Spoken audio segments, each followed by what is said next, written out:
So what exactly is the close of escrow? A lot of times you'll see COE, that's the close of escrow. You'll know this close of escrow date because it'll be in the contract, but just because that date comes up doesn't necessarily mean that escrow is closed. There's a few things that have to happen. Sometimes all of these things can happen on the same day. Sometimes it takes a couple of days to get to the very end point. Ultimately, the close of escrow is when the entire completed file is sent by the title company to the recorder's office and it is recorded by the recorder's office.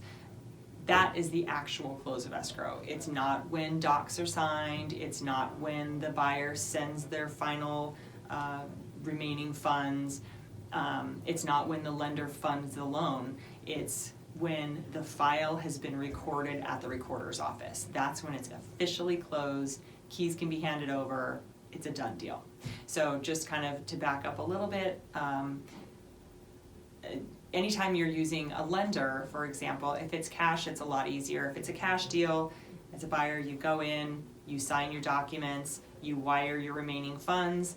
There's no other, the title company's not waiting for anything else from a third-party lender, for example. Once they have your both sides, the seller docs and the buyer docs all signed, and the remaining, the balance of the down payment and the closing costs, then the title company has their file complete, they can send it to the recorder's office.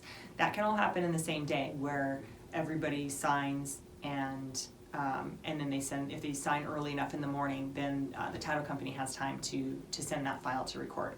If there's a lender, a couple more steps have to happen. Again, it still could all happen in the same day, where a buyer, for example, if this were all happening, well, I guess it's the same day or over a couple of days. Buyer signs their documents.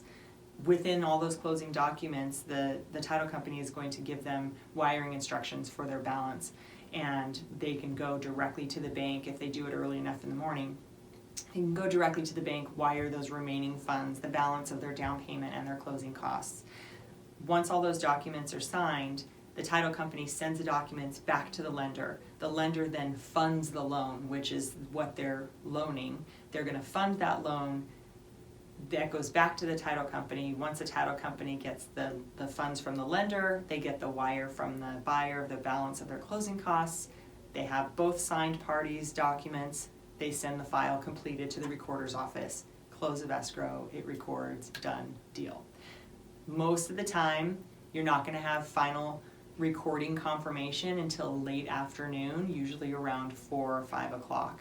So a lot of times the close of escrow date, I typically like to do them on Thursdays, because then if there's any delays, we could push into Friday before the weekend. But if somebody's looking to move in and they have everything set up for that weekend, you want to allow just maybe like a day or two. You don't really want to have the moving truck out in front of the title company or the house when you're signing docs, because things could happen. So it's always good to have just, couple day cushion or pad in there. But that's the close of escrow.